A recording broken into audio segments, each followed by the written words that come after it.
Hi guys, welcome back to my YouTube channel. Hi, welcome. If you're new here, I love having you. This environment is way different. I just moved recently. I just got out of the Navy, so that's cool. Yeah, so I don't have like all my stuff set up and everything. Like I'm basically just like kind of coming in fresh. So there's that. I also haven't been posting that much recently because of Royal Rumble that I went to. I went to Raw in Cincinnati. Drove like 10 hours to do that with my friend Lonnie. Hi, Lonnie. But yeah, so I've been go for the past, I don't know how long. And yeah, life just got really crazy, like all of a sudden. And, I haven't been able to make videos, but I am here now. So, you're welcome.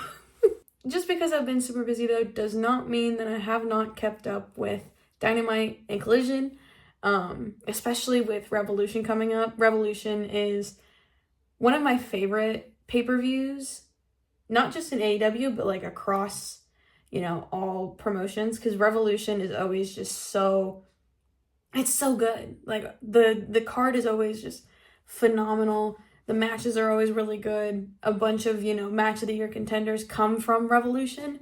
And I'm sure that this year is going to be no different. So I thought it'd be fun if I kind of came on here and made some early predictions about who's going to win these matches at Revolution and what I think is going to happen. Now, keep in mind, there is a lot of uncertainty, especially since I'm recording this Monday night. Dynamite and Collision haven't happened yet, so if there's any development for any of, the card, if they add new matches, I don't know that right now. But if anything, crazy updates, I'll probably make another video before Revolution happens and kind of talk about it. But, yeah, I'm super excited about this card. I'm really looking forward to it. I have been for a very long time, and we're gonna jump right into it. If you like this video, if you like what I have to say, if you don't, debate with me in the comments, and let's go.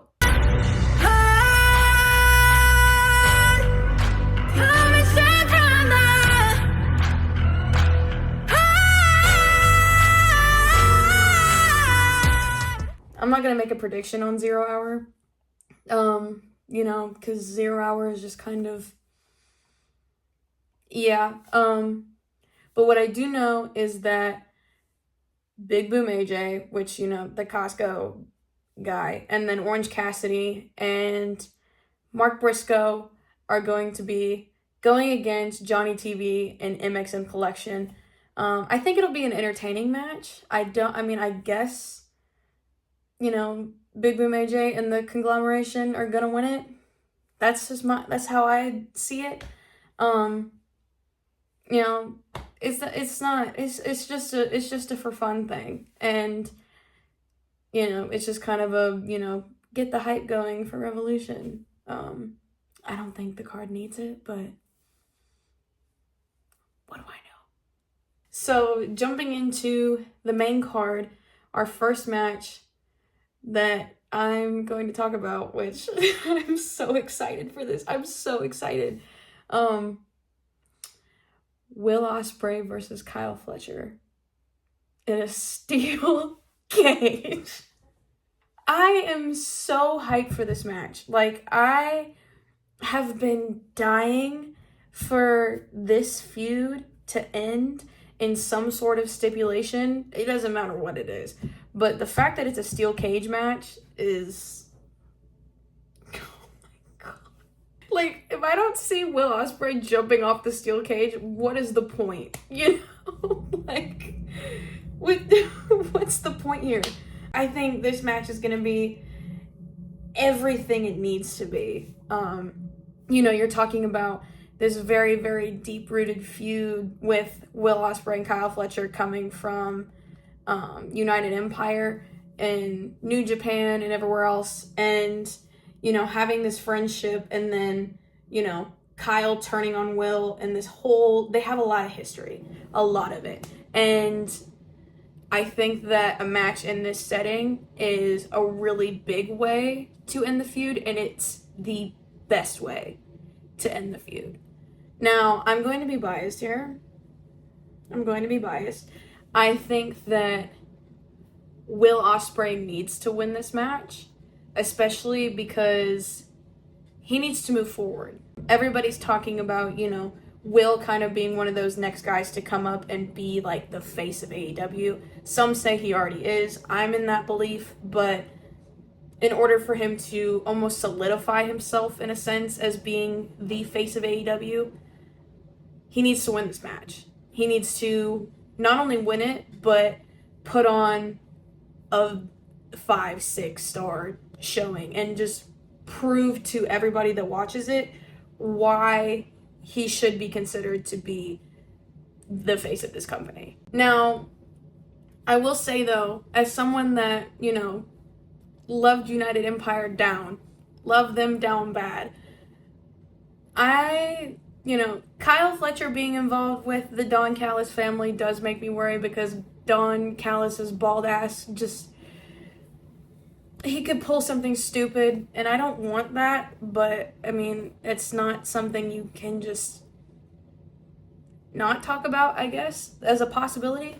I do think that this match is going to also be very important for Kyle, especially because Kyle has improved so much throughout the past 6-8 months. He really, in my opinion, and I think a lot of other people agree, he has been the most improved wrestler out of most promotions. Kyle Fletcher has been phenomenal the past 8 months to year. It's been awesome to watch him. I don't think he wins this match, but I think that this match will also propel him in a sense too, and put him in conversations for the international title, the continental titles that do need some more solidifying in a sense. And I think Kyle could be the guy to do it, and hopefully by the end of this match, not only does Will prove that to us, but Kyle does as well. And I think they'll do a great job. I'm biased though, because I love them both down bad. The next match I want to talk about is one that is a little bit more recently announced, but I'm also very, very excited for it. We're talking about the MJF Hangman Adam Page match. Okay, so listen to me real quick.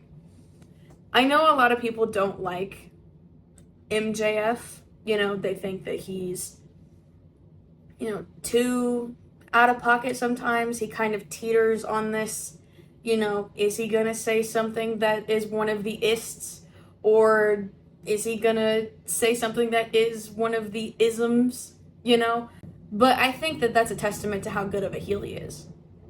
That's what I think. He does his best work, in my opinion, as a heel. Although I do miss Better Than You, baby. But,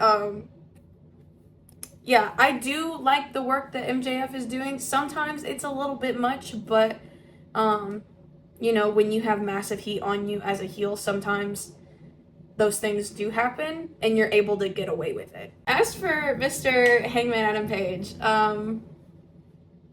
love him. I've talked about him in other videos saying that, I wanted him to progress this year. I wanted him to, have that, realization of I've done some bad shit, and I want to, I'm going to change. And he turns face. And I think that this is the start of that. We've already seen some shifts in his behavior, if you will, especially when it comes to Christopher. And, you know, especially when MJF brought him up in that promo, Hangman was like, don't you fucking talk about, you know what I mean?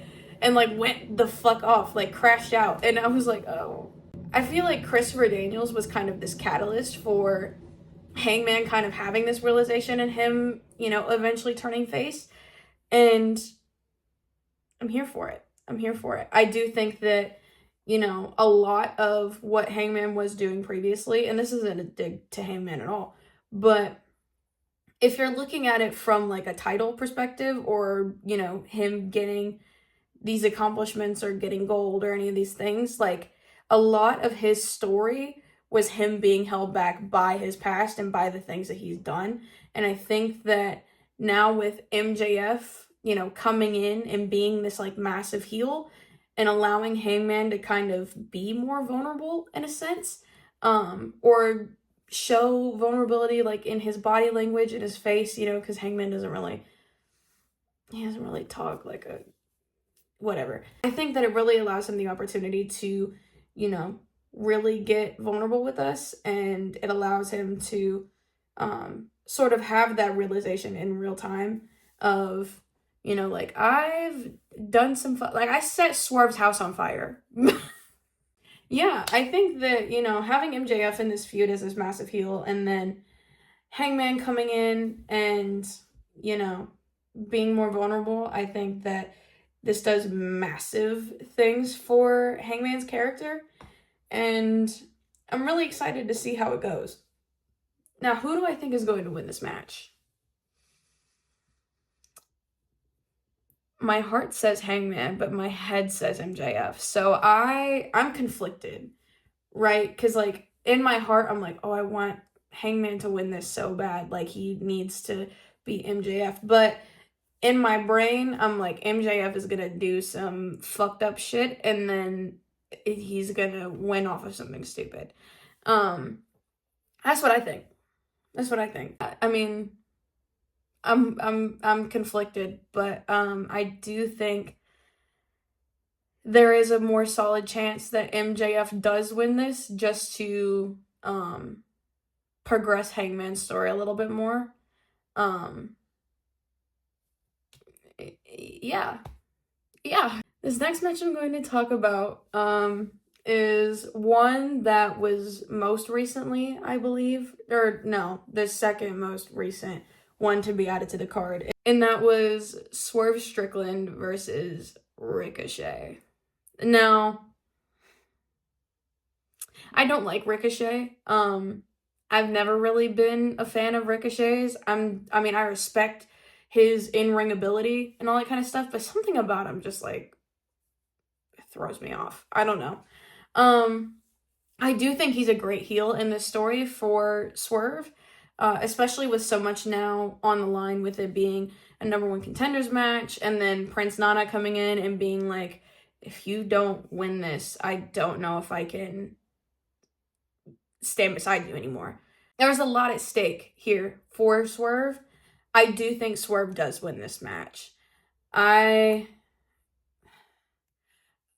part of me is only saying that just because I don't see a world in which Prince Nana turns on Swerve. Maybe, I mean, he could still turn on Swerve after the match, even if he does win.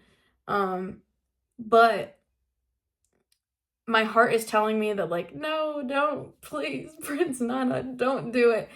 But I do think that Swerve probably wins this match. You know, and that's not a, I don't know. I think there's too much at stake here for Swerve for him to lose, in a sense.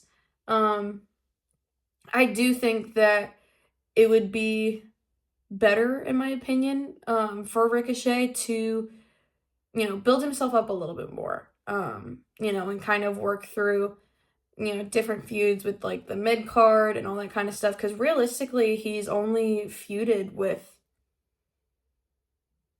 Swerve, and then he had that match with Takeshita, and that was pretty much it. Like, I don't remember anything else, so if there was more, then whatever. I know he cheated Will Ospreay out of that Continental Classic match, which I was crashing out about, but they never really did anything with that. So I don't know. I think Swerve wins.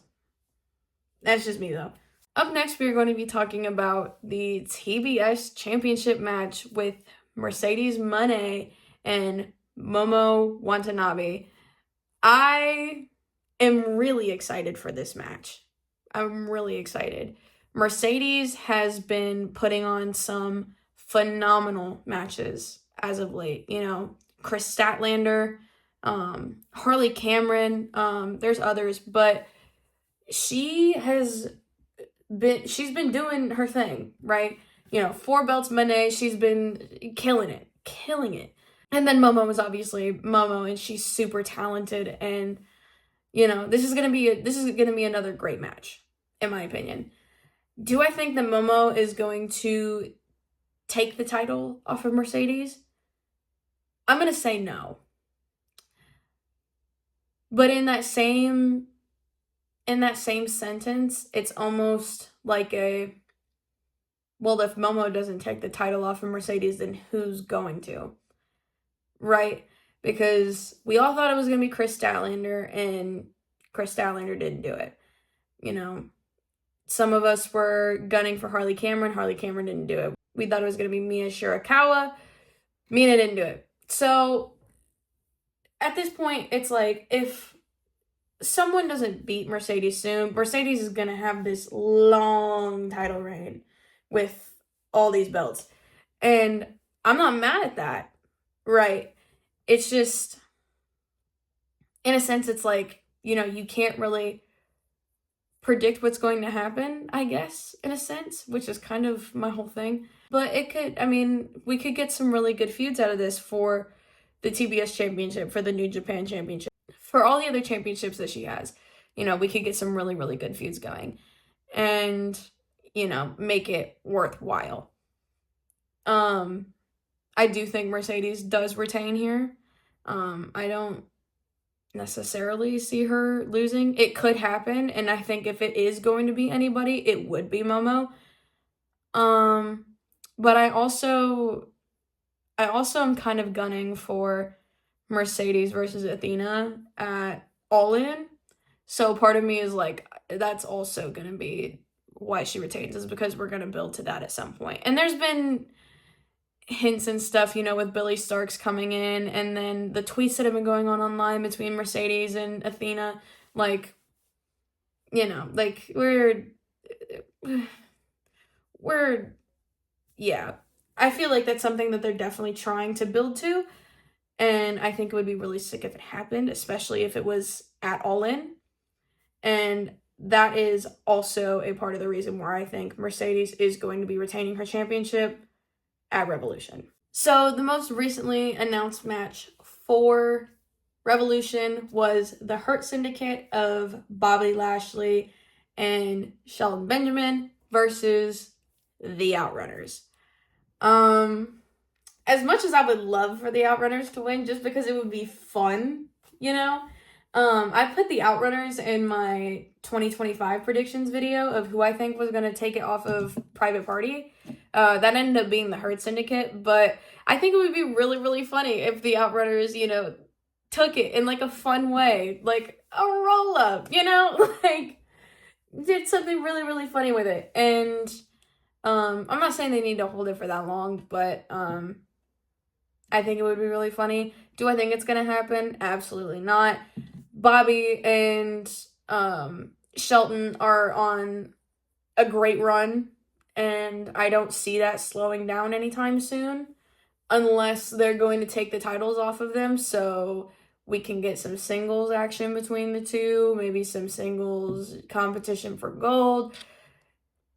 You know, I don't know. But I do think that the Hurt Syndicate is going to retain here. It'll probably be pretty decisive, too. And that's all I gotta say about that. The next match I'm going to be talking about is the Hollywood ending of Timeless Toni Storm, the new AEW Women's Champion, versus Mariah May. Now, this is supposed to be the grand finale, right? This is supposed to be the end, roll the credits, right? And I think that they did do a great job here of, having a stipulation with this match and, making it like a no DQ, falls count anywhere. I think that it is absolutely needed, especially to, close this feud out. I think Toni wins. I think Toni retains. I think it is very obvious that Toni is, the face of the women's division. But I think that this match is going to absolutely bang. Mariah and Toni have insanely good chemistry. They work so well together. They tell such a great story through, their promo work and even in the ring, in their match. I think it's going to be a banger. I do think Toni wins, though. Mariah May's championship reign wasn't that bad. I don't think it was terrible by any means. I do think that her booking was a little but I think that this is a good way to, have your face of the women's division look really strong and then also elevate her opponent, which, yeah, I think she'll definitely do that. The second to last match I'm going to talk about, and this is also another one I am extremely excited for. We've got Konosuke Takeshita versus the god of wrestling himself, Kenny Omega. I'm so excited. Anytime that Kenny and Takeshita have had a match together, it absolutely bangs. Like, they work so well together. I love it. I love it. I love it. I love it. And the fact that we are getting it again, yes, I'm here. I'm here. And it's for a belt. Please, please, take all my money. But yeah, they had the international classic tournament thing, whatever the heck it was called. I don't really know why that happened. I think it was very obvious from the very beginning that it was always going to be Takeshita versus Omega. It was fun though. The Orange Cassidy Takeshita match banged, but I mean, we all knew where it was going to end up. I think they have been telling, a good story here with Kenny and Takeshita. Especially since the last time that Kenny and Takeshita faced off, Kenny did not win that match.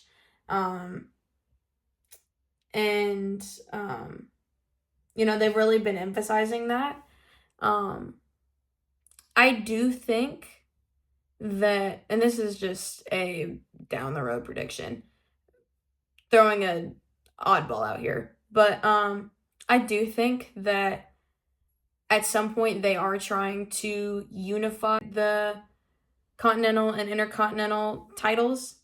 I do think that is something they're trying to do, which in my head, if that were the case, I think Kenny wins this match. If they're trying to unify the titles, I think that's where this is going. But I do think at some point they're trying to unify the international titles. And if that's the route they're going, I do think that Kenny Omega is going to win this match. Just because they have teased so heavily Kenny versus Okada.